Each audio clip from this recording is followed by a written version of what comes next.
We have no attendees, is what it's showing. Oh, good morning. There we go. People are starting to come in now.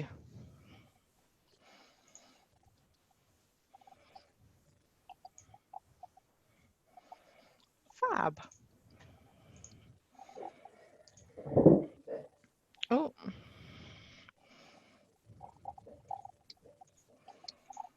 No, I'd like to start that again.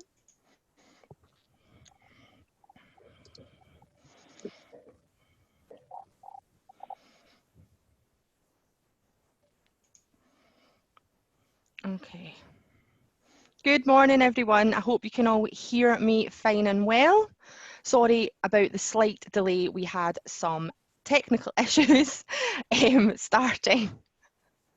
So I would just like to go over some housekeeping items before we start for the day.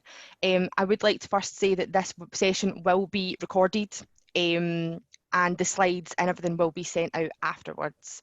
So welcome to your CPD taster day. We will roughly have about 30 minutes of content plus some time for Q&A. If you could try and use the chat box as much as possible whilst Steve is presenting, I will be monitoring the chat box for your questions. As mentioned, the session will be recorded and the slides will be shared with participants afterwards. Your videos and microphones will not be enabled to obviously help with our bandwidth, as Steve and myself are the hosts. Please also complete the survey at the end, and if you have any questions or comments that have not been answered or addressed during the session, please feel free to send an email to the email on the screen for CPD. Some information about UWS for those of you that aren't aware or don't know us very well. We have 17,000 students across 5 campuses. We are the local university for about 40% of Scotland's population. We have 4 schools: health and life sciences, computing, engineering and physical sciences, education and social sciences, and business and creative industries. We have delivered professional short courses and training to over 2,000 individuals between 2019 to 2020. So I will start the recording now and hand over to Steve, who will be your presenter for the day. Is it me now? Okay.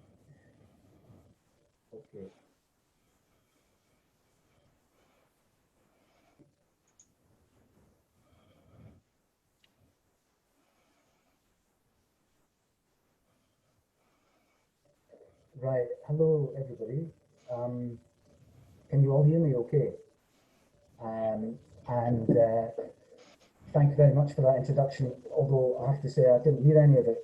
I've been having some problems with my audio, with my sound here in my house, and although I'm wearing these massive headphones, I can't actually hear anything through them right now. So I don't know anything. I've got no idea what Ashley just said. I hope it was nice. But I'd like to welcome you all today to this taster session. It's called English Language Teaching and Global Society. It's a kind of taster session to do with the MEd and TESOL, which is a program that we run at UWS, and I'm the program leader for it.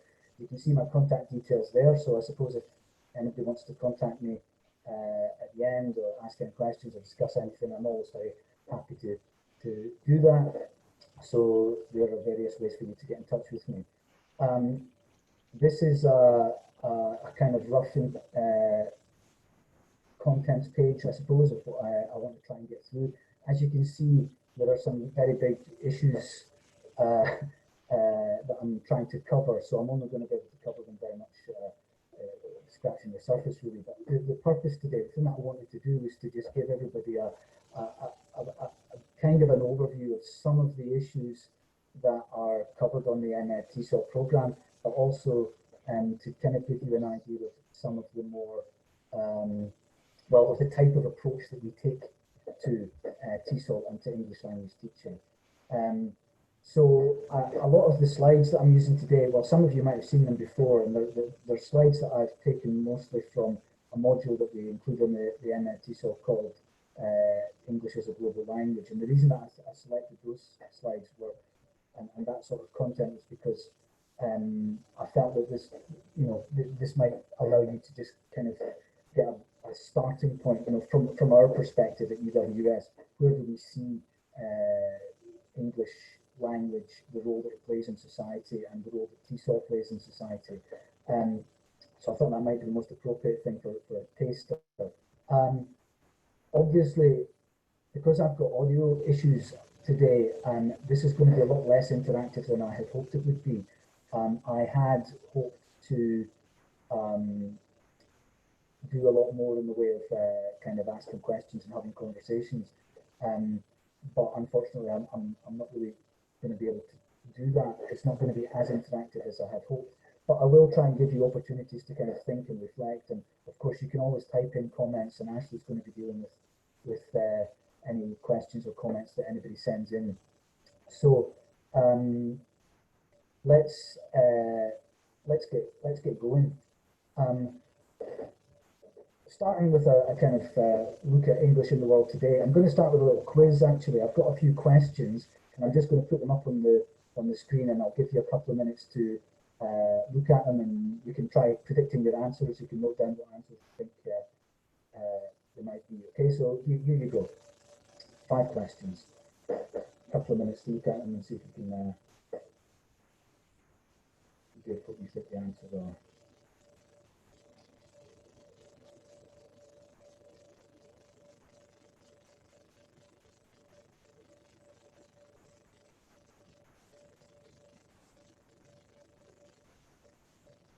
This is a bit strange for me because I can't see anybody. I've got no idea what you're actually doing. I'm assuming you're reading these and writing your answers down.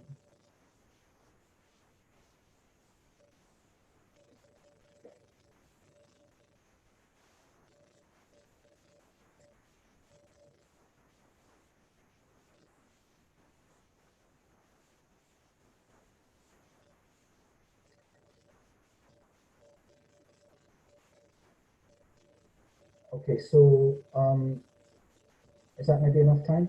I'm going to just quickly kind of go through the answers. You can shout them out yourselves, but unfortunately I'm not going to be able to hear you. So the first question was, what proportion of the world's population is fluent or competent in English? So that's the answer to that, 1 in 4. So basically 25% of the population of the world is either fluent or competent in English. I don't know if that's higher than you were expecting or lower than you were expecting. Second question, the answer is India. I don't know if many of you would have guessed that. Which country has the largest English-speaking population in the world? It is India, but of course the thing to bear in mind there is that, you know, while India has got the largest English-speaking population in the world, for the vast majority of that Indian English-speaking population, they speak English not as their first language. And I think that's very significant. And you're probably quite aware of the prevalence of speakers of English around the world who are not native speakers of English. Third question, in approximately how many countries does English have some kind of official or special status? By this I meant, you know, is it an official language or does it have some other kind of special status? For example, maybe it's used as the medium of instruction in the state education system or something like that. Okay, so the answer to that question is 75, roughly 75 countries in the world give English some kind of elevated status or special status. So I'm not quite sure how many countries are in the world these days, about 200 maybe. So, you know, not quite half, but a significant number give English language a kind of special or official status within the country. Next question, what percentage of scientific journals is in English? The answer to that is about 90%. And it's been like that for quite some time. It continues to be that way. So obviously, that means that English can actually act as a source of access or a source of exclusion. You know, stopping some. If you don't speak English, basically you can't read these journals. Is basically what that means. And the last question: how often does a new word get added to the English language? Every 2 hours is the answer. So that seems like quite a lot. Of course, it's the same with all languages that they're constantly developing and changing. But probably the global nature of English means that it's perhaps a lot more of a feature that new words get added to the language because they come from so many other languages, and it's used by such a diverse number of people.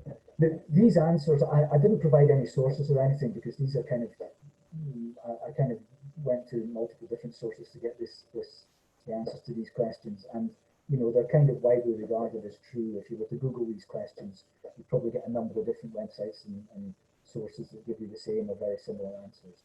Okay, so basically what this means then is that English is used in the world as a kind of global lingua franca, and therefore it's a very important source of knowledge, of information, and it's also a very important source of power, right?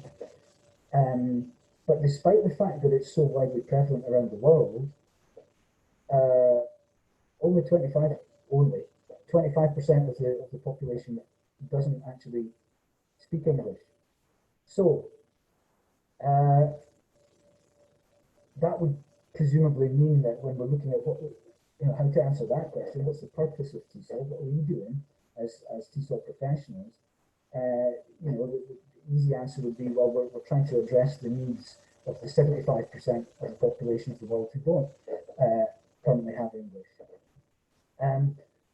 However, you can do that in different ways, and I think that this is a question that we need to be asking ourselves as TESOL professionals. Is okay, we want to teach people that don't speak English, right? But to what end? Why? What's the goal? What's the end purpose? Who's going to benefit from it? And I think there are different ways of kind of conceptualizing ESOL and its purpose and the way that we teach it. We could think about it like this.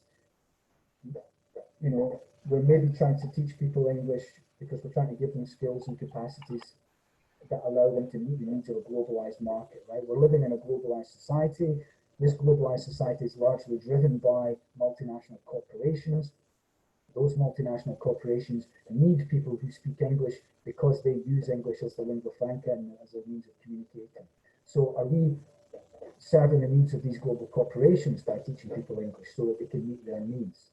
That's one way of looking at it. Or maybe we're looking at it like this. We're trying to give people skills and capacities that allow them as individuals to function effectively within this globalized society that we're living in. Yeah, as an individual person, if your English language gets developed, then you're obviously going to be able to, it opens up opportunities and it allows you perhaps to be a little bit more successful in society. So that could be the approach that we're taking. Or maybe we're trying to give people skills and capacities, not just so that they can function well as individuals within society, but they can actually be involved in transforming society and trying to make it better, I suppose. That could also be a goal that we can be looking towards for TESOL. So, these are different ways of conceptualizing what we do, and I'd like to just ask you to kind of think about those questions as we're going through. We're going to return to them later, but I'd like you to just consider them a little bit as I'm talking. Okay? So, before we start addressing those questions, I wanted to just explore the current TESOL paradigm that we're working with. Okay, that's just a photo of some of my English language learners from a year or so ago. But there are certain things about the current paradigm that I think are very relevant when we start thinking about what's the point, what's the purpose of what we're doing. And I want to just do a kind of critical overview of certain features of the English language teaching profession, which are prevalent. They exist across the profession, even though it is a very diverse profession. They're very prevalent, and also I think they're worth problematizing. They're worth exploring to just see, is this actually the best way that we should be doing this? Is this the right way of going about things? So I'm just going to go through. I'm going to take 4 different features of the TESOL paradigm, if you like, and and kind of explore them critically. Okay. Now, the first thing I want to look at is materials content. As you know, as you probably know, a lot of English language programs around the world, not all, but a lot of English language programs around the world make use of content that is produced by global publishing companies. And very often, or usually, these materials are published for a global market, right? So they publish one course book, say, and they try to sell that course book or market that course book everywhere in the world, which of course means that the content of these materials needs to be content that's going to appeal to every single corner of the world, area of the world, every single market, if you like.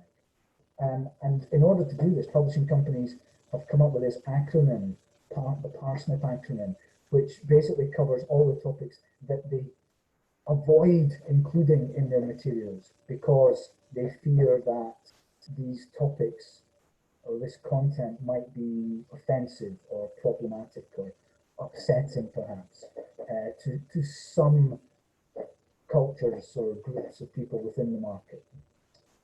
I'm guessing that a number of you have heard of this parsnip acronym before. I would have asked you to shout them out. You can shout them out anyway, I suppose.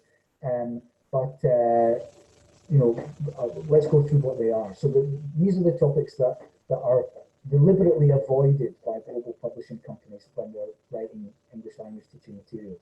And they are politics, alcohol, religion, sex, narcotics, isms, and pork. Right now, you can see how these topics, some of these topics, or all of these topics, may be problematic in certain contexts around the world, right?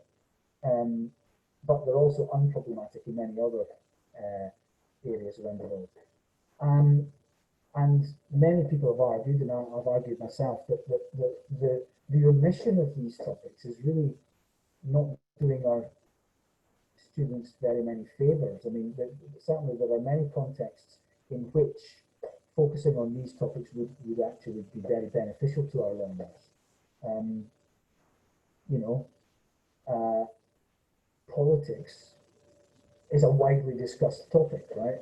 And if we don't cover it in the curriculum, if it's not mentioned, if we don't explore it, then we're not going to give our students the opportunity to learn how to express their political views in English, or indeed to engage with their own political views and reflect on them and possibly think about changing their views or whatever.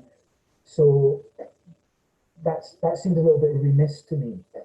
Alcohol in the same way, I mean, my feeling about any kind of English language teaching curriculum that's delivered in Scotland, for example, for people who are learning English in Scotland, if you don't mention alcohol, honestly, I think that's a bit irresponsible, given the role that it plays in Scottish society.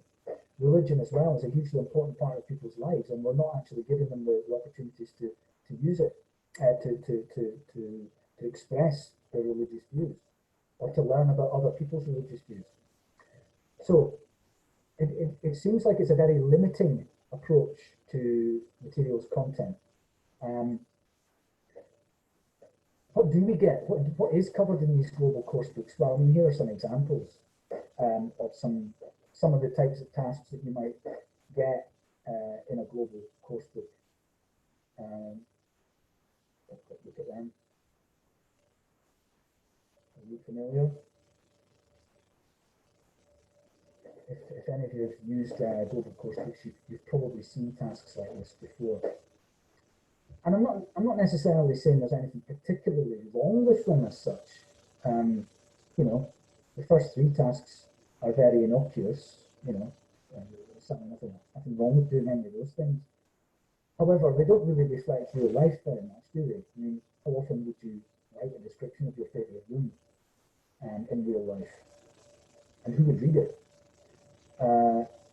Again, find differences between the pictures. Well, that's not really, it creates a nice information gap, and it allows you to do some speaking practice, and you can do a lot of practice of structures like there is and there are and all that kind of thing. But as an authentic task that done in real life. No, it isn't really. Yes, we'll listen to songs, but we very rarely listen to songs and fill in gaps while we're doing it. The fourth one is, I can see how you might do that in real life. You might want to plan a meal and then make a shopping list. I would have thought you'd be unlikely to do that in groups, and you'd be unlikely to do it in English if your first language wasn't English. The last three, I think, are all again familiar tasks types. You get these kinds of tasks in English language teaching materials, but they do seem to be very focused on materialism and or competitiveness or success, very kind of success focused. You know, if you won the lottery, so it's like, oh, what would you do if you had lots of money? So it's about encouraging people to consider how they might spend money. Are you a go-getter or a slacker? You know, what kind of a person are you? Do the quiz. You know, so it's a quiz, so it's exciting, it's fun, it's interesting, it's engaging, but the content is really, you know, there's an underlying message there that it's much better to be very, very proactive and I don't know, competitive or aggressive, rather than a slacker. I mean, slacker's got a very negative connotation. So, you know, you get those types of things. That you've got quizzes and competitions that kind of seem to have this binary end product. You're either a winner or you're a loser, kind of at the end of it. And the thing that you often get as well with the last task, famous celebrity billionaires or well-known billionaires, and they're very often presented in this very uncritical way as role models almost as much as anything else. So we're encouraged to listen to them and take their advice. We're not encouraged to think about whether it's actually okay to have multi-billionaires like this in the world when we've got so many other people in the world who are starving and clearly don't have enough. That question doesn't ever seem to get asked. So a little bit problematic from that point of view, perhaps. Right, let's move on and look at the next area that I want to talk about in terms of what's going on in TESOL these days. There's a very kind of, in terms of teacher and student roles, if you look at teacher training, teacher education, there tends to be a very strong focus on teacher control and the teacher being the one that directs proceedings. I don't know if any of you have already done one of those kind of initial teacher training programs that people often do before they, when they're first getting into the English language teaching. But this is the type of lesson that we tend to be told that we need to be planning. Just give you a moment to look at that. Obviously, we'd probably be expected to include an awful lot more detail than this, but this is a kind of shape that a lesson plan might take. 5-minute warm-up, 7 minutes for drilling vocabulary, 8 minutes to read and answer the questions, and the students will do this and the teacher will do this. It's broken down minute by minute. It's very precise, and it's all planned and driven by the teacher. Sure, there are opportunities for students to interact with each other, but it's largely driven by the teacher. And there are very, very few opportunities within this type of a lesson for the students to have any real input on what the content should be, or what they're actually supposed to be doing, or what language they actually get to practice. It tends to be very much presented, controlled, and kind of orchestrated or directed by the teacher. And that's how we tend to be trained to teach English. The third thing that I would take issue with, perhaps, or certainly I'd like to mention, is the idea of a structural syllabus. This notion that language is presented to the students in the form of like atomistic single language items, and the syllabus is usually structured accordingly, and the language is presented within the syllabus in order of linguistic complexity. So you might start by doing down at the beginner level, and you'll be doing the verb to be and maybe the verb to have, and you'll have some very kind of basic personal vocabulary as well. And then you'll maybe move on to the present simple of regular verbs and then present simple of irregular verbs. And eventually you've done enough, you've learned all the language that's needed to be learned at the beginner level, and you move up to the elementary level, and then you look at slightly more complex language and slightly more complex structures and lexes, and you gradually build up. And so the understanding here is that we learn language by having it taught to us. If it gets taught to us, we then learn it. And the most effective order in which to learn it is in order of linguistic complexity. That's a very, very common way of organizing a language syllabus. And if you look at most of these global course books that I was talking about earlier, they tend to follow this as well. If you look at the grammar section, it's pretty much presenting language in order of linguistic complexity. But there's a problem with this, though, a big problem. And I'm going to read this quote to you. This is from 1998, so this is a long, long time ago, 22 years ago, right? Long and Robinson said this. They said, of the scores of detailed studies of naturalistic and classroom language learning reported over the last 30 years, so that's 52 years now, none suggest that presentation of discrete points of grammar, one at a time, bears any resemblance, except an accidental one, to either the order or the manner in which naturalistic or classroom acquirers learn those items. Right? So we might be presenting our students with language in order of linguistic complexity, and we might all be assuming that they are learning it as we're teaching it, and they're learning it in that order, but actually that whole notion completely flies in the face of widely accepted second language acquisition theories. There's no evidence that that's how people learn.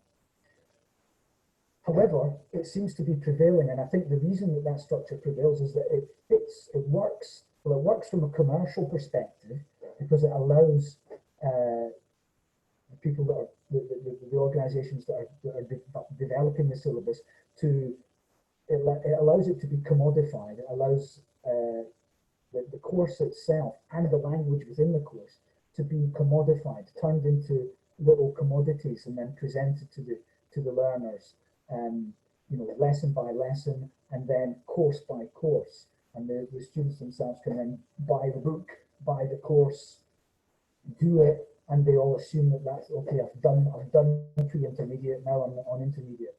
You know. So it fits within this a commercial paradigm. It fits with the worldview or the view of language learning that people want to think that they have. People want to think that they can do a course, and that means they've learned all the language that was on the course. But actually, that's not actually how people are learning. The last thing I want to talk about in my kind of critical overview of English language teaching is this: professionalism versus status. Now, again, I would have invited some audience participation here. These are just stock photos. However, let's just imagine that these are two English language teachers. And my question would be, if you were a learner of English, which one would you rather have as your English teacher? Unfortunately, I'm unable to hear you all shouting out your preferences, if that's what you're doing. But I'm interested to know what people might think as a kind of first impression just by looking at them. I'll give you some more information about these two fictitious people and see if that changes your view at all. So if we think of the person on the left, there's some information about her. This is Amy. She's 46 years old. Chinese is her first language, but she obviously speaks English, so she's an English teacher, and she's also learned Korean. She's been teaching English for 22 years. She's got a BA in English language. She's got a postgraduate teaching diploma. She's also got a master's in education in TESOL. So, very well qualified and experienced person, compared to Jordan, 22 years old. He speaks English as his first language, but he doesn't speak any other languages. He's got 2 months of teaching experience. He worked in a kids' summer camp, and he's got a degree, but it's a degree in chemical engineering. Now, you would think, well, I don't know what you would think actually.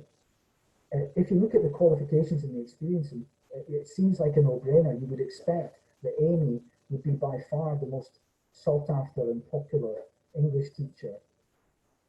However, it is the case in many areas around the world that actually Jordan would be the more employable, or would be regarded as the more employable person out of the two, simply because English is his first language.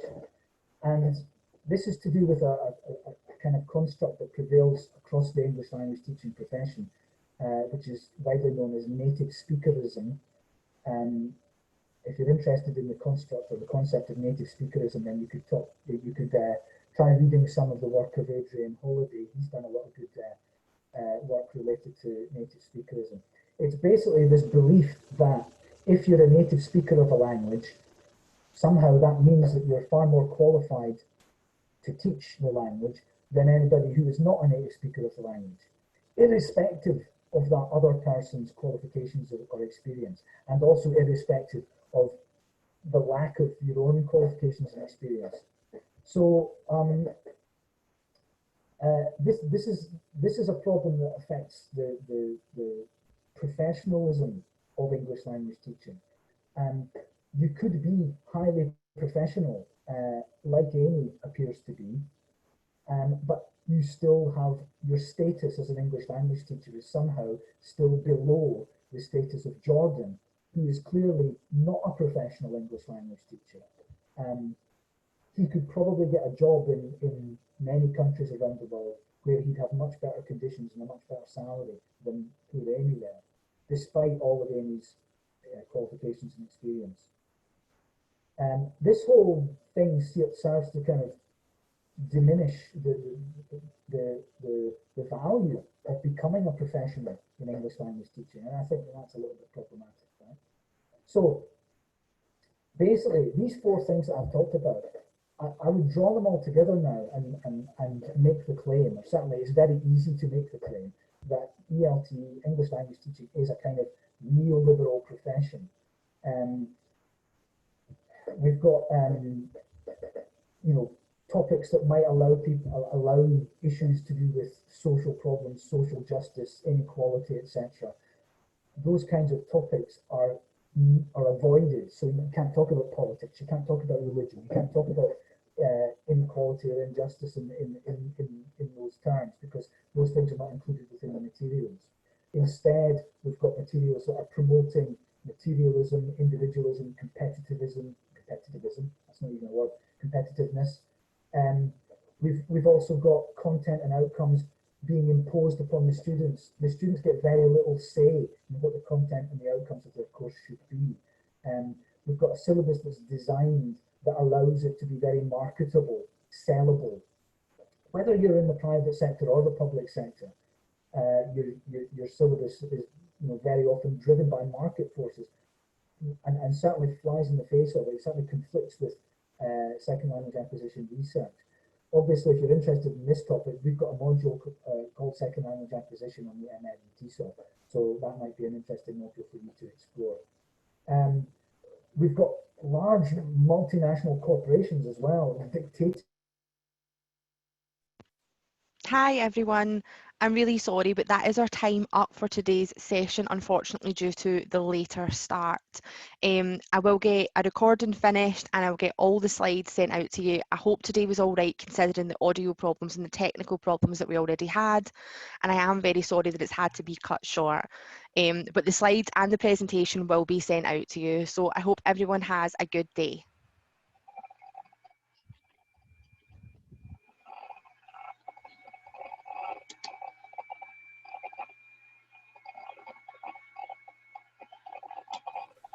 Ashley, I can't hear you, so I don't know what you just said there. And I can't see the chat either.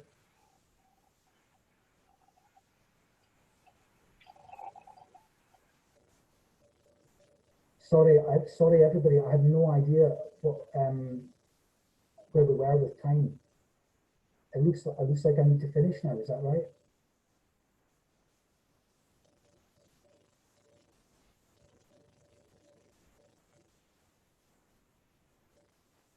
Stacey, thank you for telling me. Right, I've completely missed this. I'm going to have to re-record this and do this again because I feel that I've really the time issues caused by the sound issues have not really allowed this to work out right.